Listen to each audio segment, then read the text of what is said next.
When the Admiral's heart stopped, everyone in that ICU froze. The monitors screamed their flatline warning. Nurses looked at each other. Someone dropped a chart. Everyone froze except the rookie nurse they'd spent 3 weeks trying to break. Jasmine Washington didn't hesitate. She moved like she'd done this 1,000 times before because she had. Just never in scrubs, never under fluorescent lights, never with her supervisor already dialing HR. 12 minutes later, she saved his life. 12 minutes after that, she was fired. And 12 minutes after that, 10 black SUVs blocked every exit of Mercy Regional Medical Center. But what no one in that hospital knew, what Jasmine had buried beneath years of silence, was that the man whose heart she'd just restarted had spent 3 years searching for her. Searching for a voice, searching for a ghost, searching for Phoenix. The first thing Jasmine Washington noticed about the ICU at Mercy Regional Medical Center wasn't the state-of-the-art monitors or the pristine equipment that made her old military field hospitals look like something from a history museum. It wasn't the floor-to-ceiling windows that let Jacksonville's morning sun stream across the nurses' station. It was the silence when she walked in. 23 pairs of eyes, all watching, all assessing, all waiting to see what the new girl would do. Jasmine had faced worse scrutiny. She'd rappelled into hot zones with tracers lighting up the sky around her. She'd made decisions in the back of Black Hawks that meant the difference between a soldier going home to his family or going home in a box. A quiet ICU full of skeptical co-workers? She could handle that. "You must be the transfer," a voice said behind her. Jasmine turned. A woman about her height, maybe a few years younger, with warm brown eyes and scrubs covered in tiny cacti. Her name badge read, Maria Santos, RN. "That obvious?" Jasmine asked. Maria smiled. "The deer in headlights look gives it away. Don't worry, it goes away after about 6 months. I'm Maria. I'll be orienting you today." She leaned closer, lowering her voice. "Fair warning. The charge nurse is Denise Hartley. She's been here 15 years, and she runs this unit like it's her personal kingdom. Stay out of her way. Don't question her in public, and you'll be fine.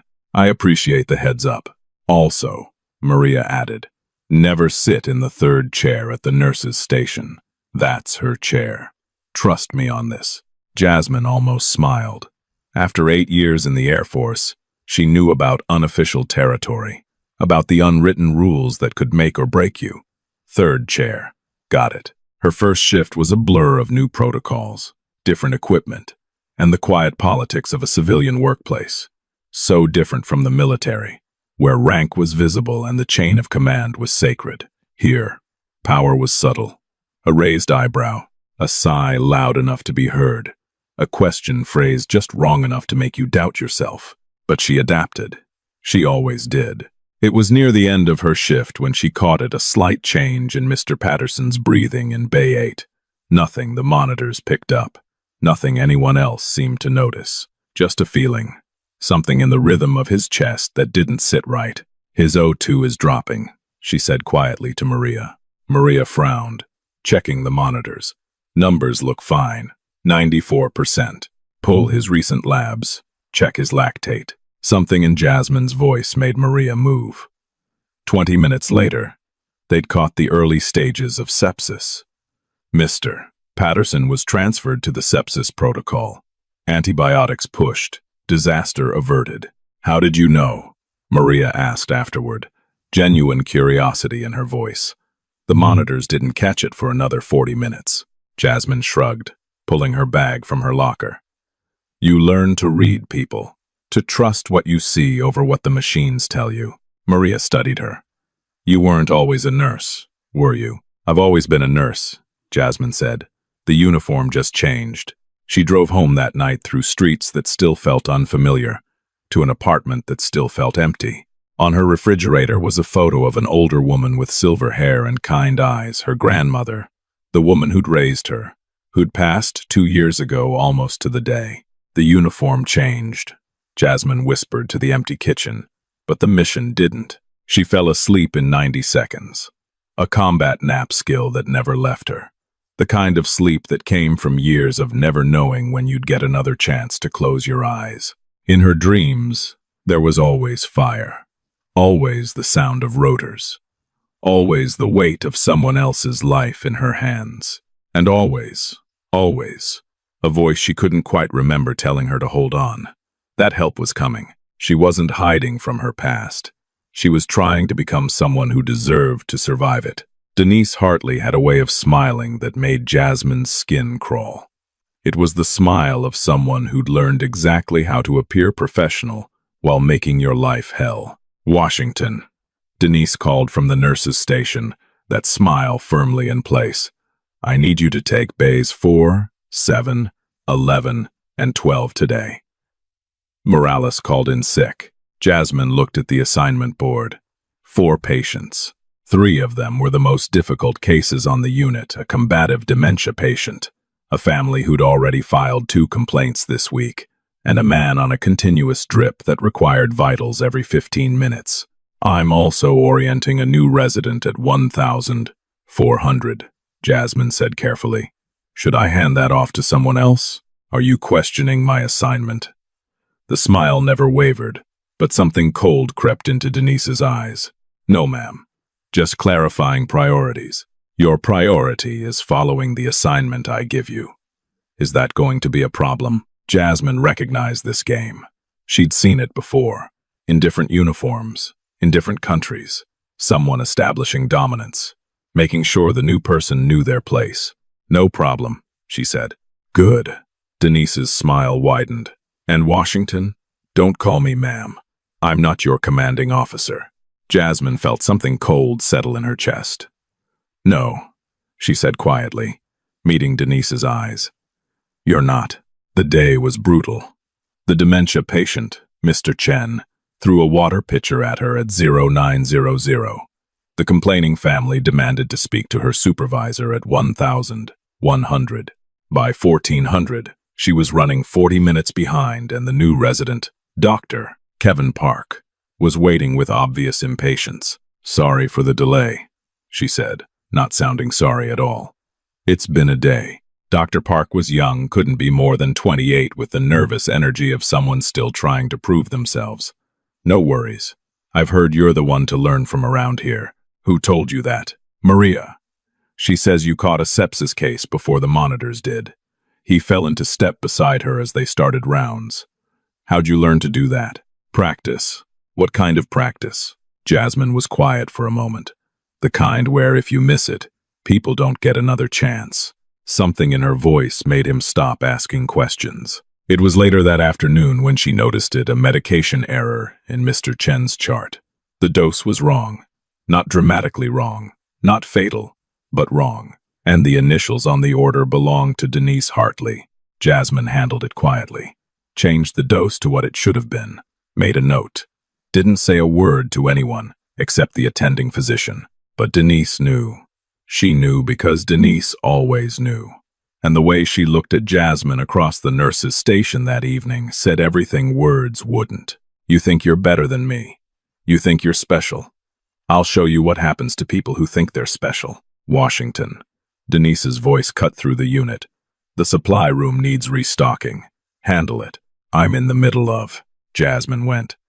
Because fighting wasn't worth it. Because the mission was the patient's, not her pride. Because she'd learned a long time ago that some battles couldn't be won head-on. In the supply room, surrounded by gauze and IV tubing and the sharp smell of antiseptic, she let herself lean against the wall for just a moment. Let herself feel the weight of it. The loneliness of being somewhere you weren't wanted. Of being good at something nobody wanted you to be good at. Her phone buzzed. A text from Maria. Hang in there. Denise does this to everyone new. It's not personal, but Jasmine knew better. It was always personal. That was the thing about people like Denise. They found the ones who might outshine them, and they crushed them before anyone else could notice. She pulled up her sleeve, looking at the tattoo on her inner forearm. The guardian angel wings. The pararescue motto, that others may live. The uniform changed. The mission didn't. She went back to work. Denise didn't know that the woman she was trying to destroy had walked through fire. Literally. The day started like any other. Coffee from the break room that tasted like it had been there since Vietnam. Morning report that dragged on 10 minutes too long. Denise assigning Jasmine 3 of the most difficult patients on the unit, including the infamous Bay 12, the bed everyone avoided because something always went wrong there. Bay 12's getting a new admission, Denise said, that smile back in place. Ambulance is 5 out. Unknown male. Chest pain. Diaphoretic. Altered mental status. No ID on him. Family found him collapsed at their house. Do we have any history? He's a John Doe until someone figures out who he is. That's your problem now. The ambulance arrived at 0847. Jasmine was waiting at the bay doors when they wheeled him in, and something in her chest tightened the moment she saw him. He was older, mid-50s, maybe with silver-streaked hair cut military short. Even on the gurney, even gray with pain and soaked in sweat, there was something about the way he held himself, the set of his jaw, the way his eyes, when they opened, scanned the room like he was mapping exit routes. She knew that look. She'd seen it in mirrors. "Sir, I'm Jasmine. I'll be your nurse. Can you tell me your name?" His eyes focused on her, bright blue, sharper than they should have been given his condition. "Thornton," he managed. "James Thornton." "Okay, Mr. Thornton. Can you tell me where you are?" "Hospital. Jacksonville." A grimace of pain. "My daughter's house. I was visiting." The chest pain started at breakfast. "Any history of heart problems?" He almost laughed. "Nothing physical's ever been my problem." Something in his voice, the dry humor even through the pain, made her pause. She'd known men like this, served with them, the kind who joked when they were scared because fear wasn't something they let themselves show. "We're going to take good care of you," she said. His hand caught her wrist. The grip was weak, but his eyes were intense. "You military?" She hesitated. "I was. Air Force." "Knew it." His eyes were closing, the pain pulling him under. "Recognize. The way you move. Like you've seen things. Just rest, Mr. Thornton. We've got you." They transferred him to Bay 12, hooked up the monitors, started the workup. His vitals were concerning but stable. The attending ordered an EKG, troponins, the whole cardiac panel. Everyone was moving with purpose, but there wasn't panic yet. Maria caught Jasmine's eye across the bed. "You okay? You look like you've seen a ghost." Jasmine shook her head. "He's military, I can tell." "So?" "Lots of veterans in Jacksonville. Half the town works at Mayport. It's not that. It's..." She couldn't explain it. Couldn't put words to the feeling crawling up her spine. The sense that something was about to shift. She checked his belongings. They'd been found in the ambulance, grabbed by the paramedics from the scene. A wallet, but no ID inside. A watch, expensive but understated. And a challenge coin. Jasmine's hands went still. The coin was Navy. SEAL trident on one side. On the other, the insignia of Naval Special Warfare Group 2. And below it, 2 words that made her blood run cold. Reaper Actual. She knew that call sign. Every special operator in any branch knew that call sign. The man in Bay 12 wasn't just a veteran. He was a rear admiral, commander of SEAL Team territory, a living legend in the special operations community. And 3 years ago, in a place that didn't exist on any map, Jasmine had dragged him out of a burning vehicle while enemy rounds tore the air around them. She'd never seen his face that night. It had been too dark, too chaotic, too much smoke and blood and the roar of rotors incoming. She'd only heard his voice, felt the weight of him against her shoulder as she carried him to the extraction point. But she remembered what she'd said to keep him conscious, to keep him fighting. "Stay with me, Captain. Your team needs you to live." The moment he arrived, something in Jasmine's chest tightened.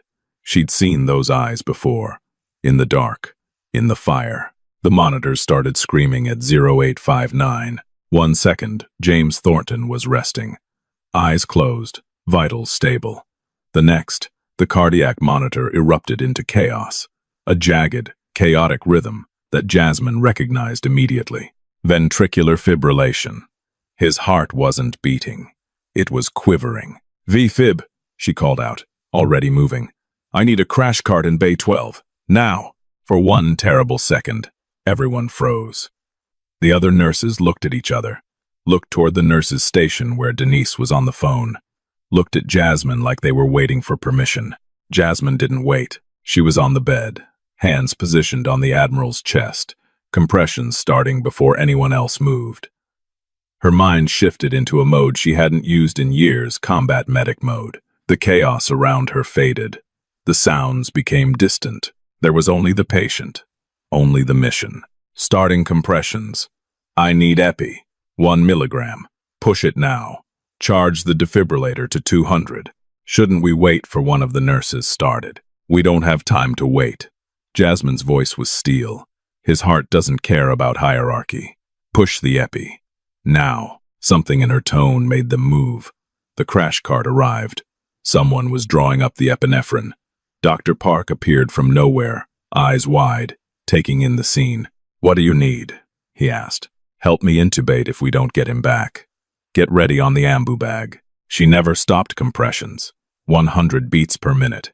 2 inches deep. Perfect rhythm, perfect pressure.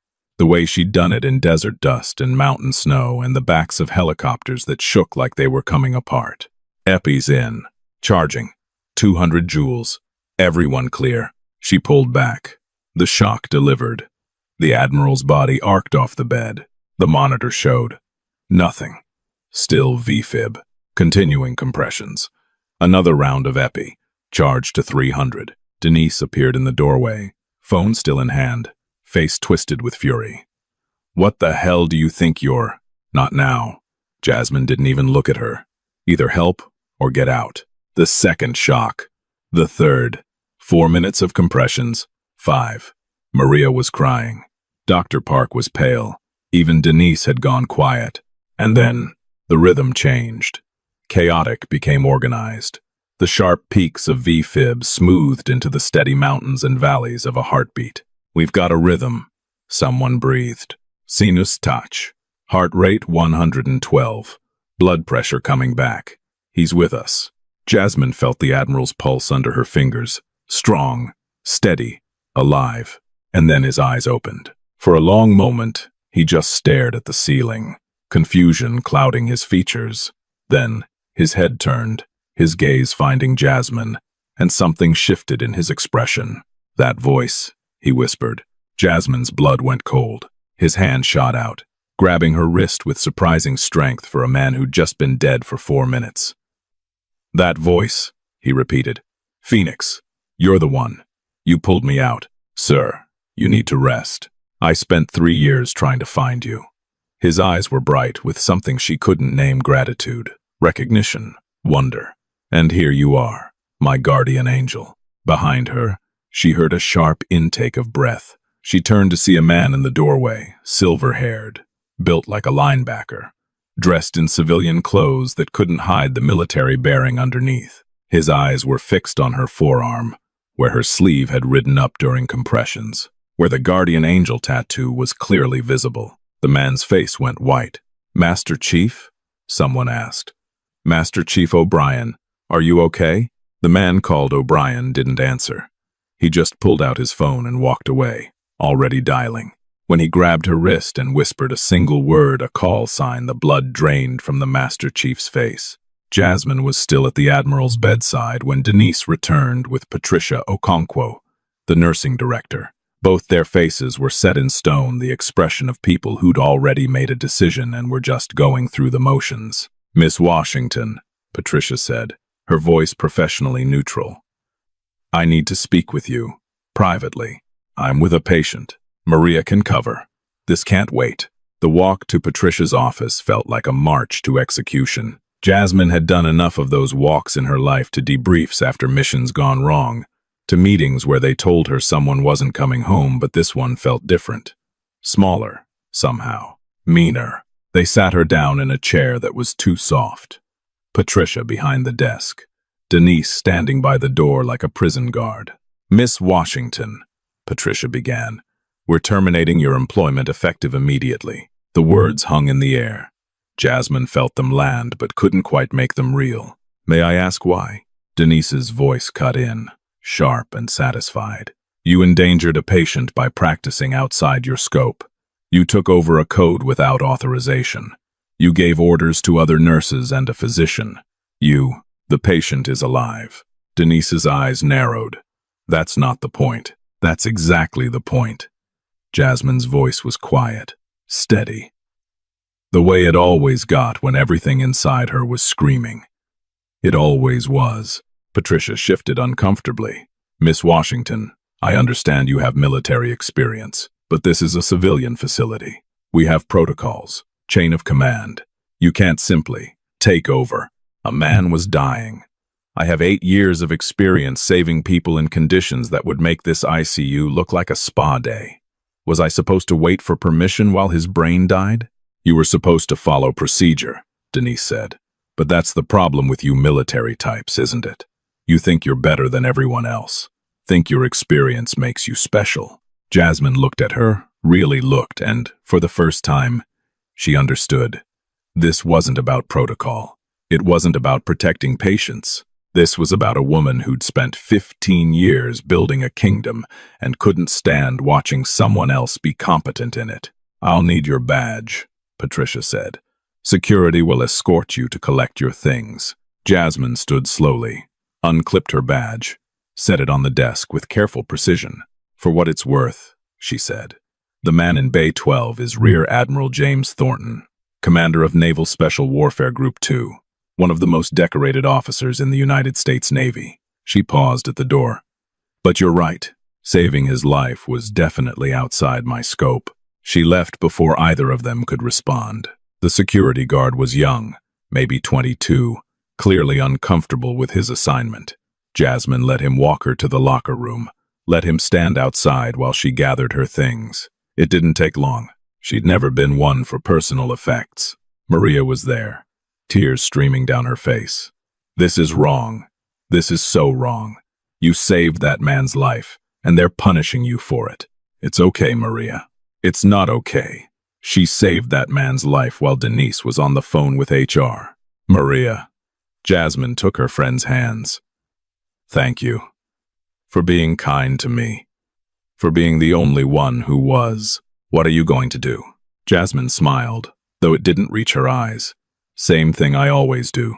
Survive, adapt, move forward. The walk through the unit was silent. Every nurse watched her go. Some looked away. A few Maria, Dr. Park, a couple of others looked angry on her behalf, but most just looked relieved that it wasn't them. She'd survived enemy fire, helicopter crashes, and holding friends as they died. Being fired almost didn't register. Almost. Jasmine sat in her car in the parking garage, hands on the wheel, going nowhere. The engine wasn't running.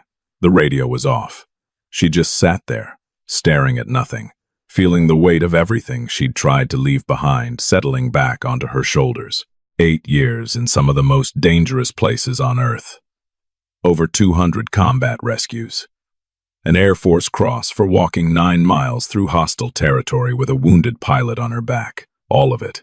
And she'd just been fired for saving a man's life. She thought about her grandmother, about the woman who'd raised her after her mother couldn't, who'd taught her that strength wasn't about never falling down, but about always getting back up. The Lord puts us where we need to be, baby girl. Even when we don't understand why. She didn't understand this. Didn't understand what possible purpose there could be in. The sound cut through her thoughts. Low at first, then building. The rumble of multiple engines. The kind of organized approach she recognized in her bones. She looked up. A black SUV was pulling into the parking garage. Then another, and another, 10 of them. Moving in formation, blocking every exit with military precision. Jasmine's hand went to her door handle. Fight or flight, the oldest instinct, the one that never really went away. But she forced herself to stay still, to watch, to wait. The SUVs stopped. Doors opened. Men in suits emerged. Men in dress uniforms. A woman in a Navy service dress blue that marked her as senior staff. And then, from the lead vehicle, a wheelchair. Admiral James Thornton sat in it, oxygen cannula in his nose, IV still attached to a portable pole, looking like death warmed over and twice as determined. Behind him, pushing the chair, was Master Chief Sean O'Brien. The Admiral's eyes found her through the windshield. Jasmine got out of her car. The silence in that garage was absolute. 24 people, all watching, all waiting. The Admiral raised his hand, and the oxygen couldn't hide the smile on his face. "Phoenix," he said.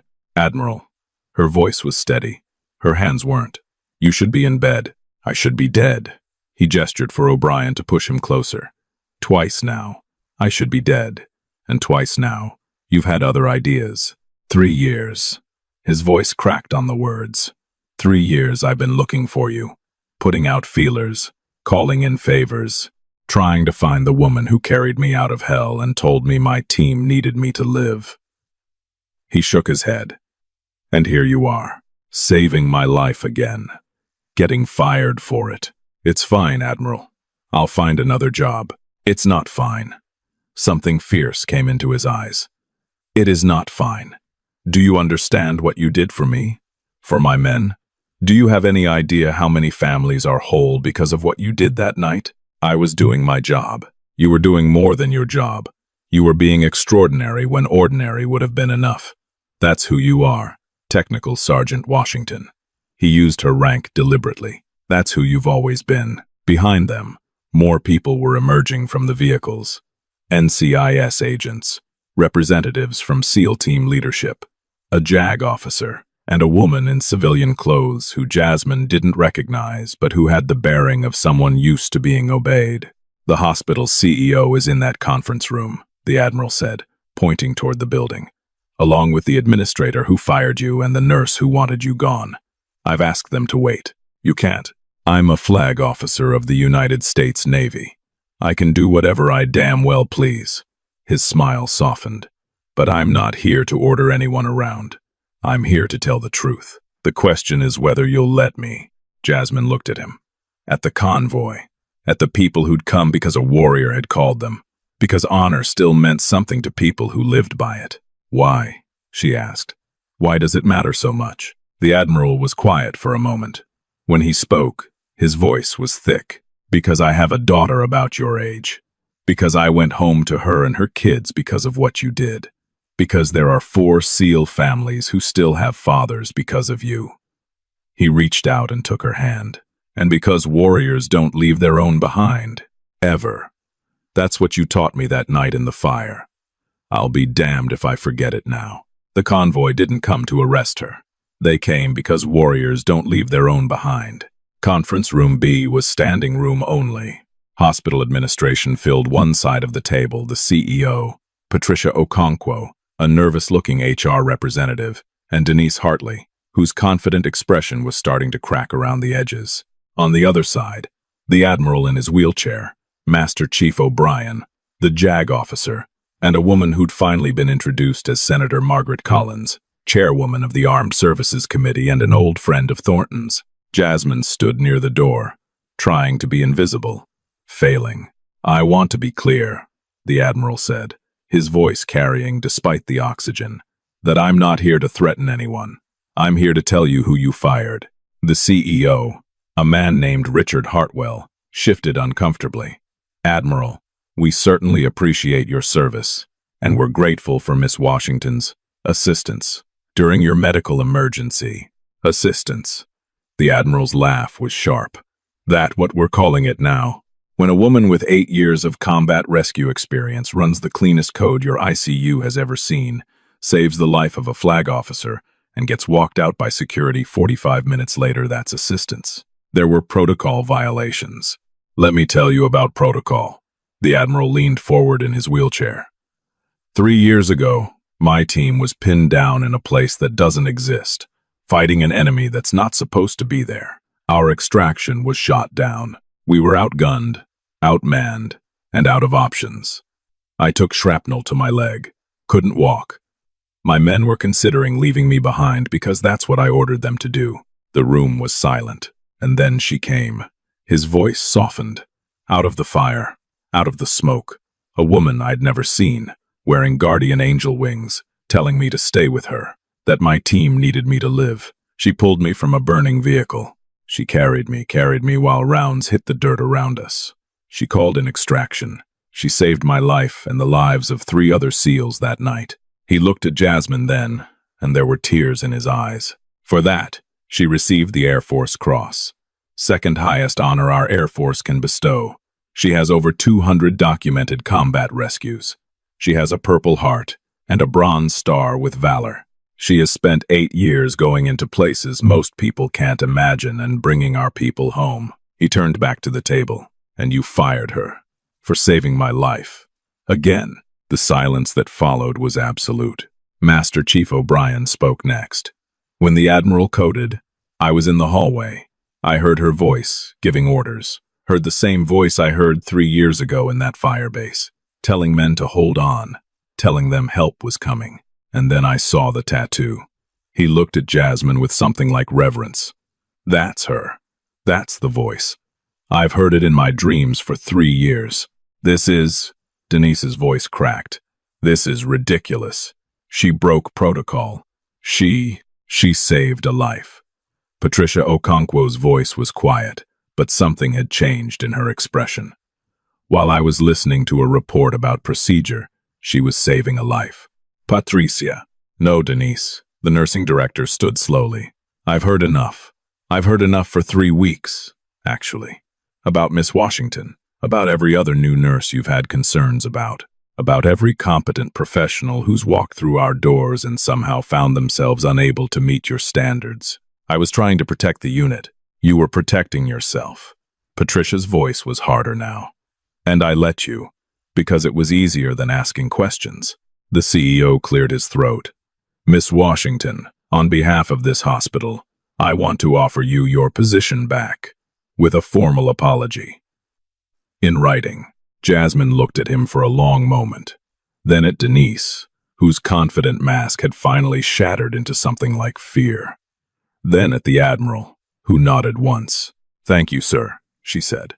"But I have conditions." "Name them." "First, a comprehensive policy review on how new staff are treated in this hospital. Second, mandatory leadership training for all charge nurses, focused on mentorship rather than territorial management. Third, an anonymous reporting system for workplace bullying, with actual consequences for violations." She paused, and everyone leaned forward. "And fourth," she looked directly at Denise, "I want her to keep her job." Denise's jaw dropped. "What? Not as charge nurse," Jasmine continued. "Demoted, yes. Required to complete remediation training, but not fired. Not destroyed." "After everything she did to you?" Dr. Park asked from the doorway, where he'd been watching with Maria.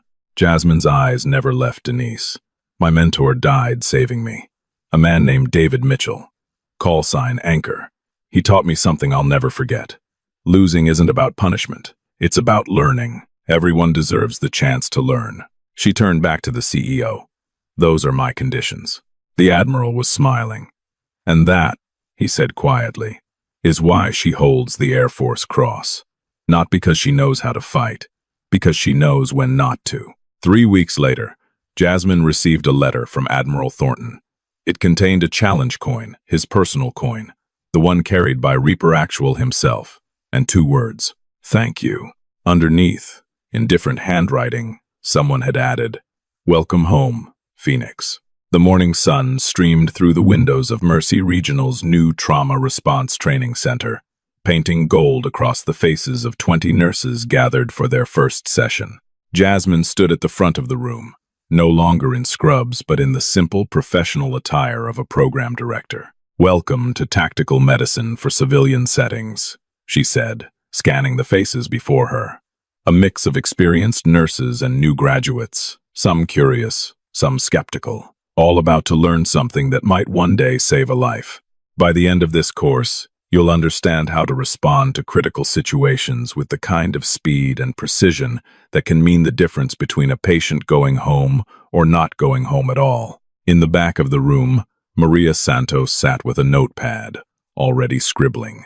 Beside her, Dr. Kevin Park, now chief resident, had insisted on auditing the course. After the session, Jasmine returned to her office. On the wall hung a framed Air Force cross, a photograph of her grandmother, and a challenge coin with Reaper Actual inscribed on its face. On her desk, a card from Admiral Thornton. Phoenix, still can't believe you asked for them to keep her job. You're a better person than me. Then again, you always were. The offer to speak at Coronado still stands. The teams want to hear from the woman who saved 4 of their brothers. Semper Fi. I know it's the wrong branch, but you've earned it. James. A knock at her door. Jasmine looked up to see a young woman standing there, maybe 23, with nervous eyes and brand new scrubs that still had the fold lines. "Excuse me," the young woman said.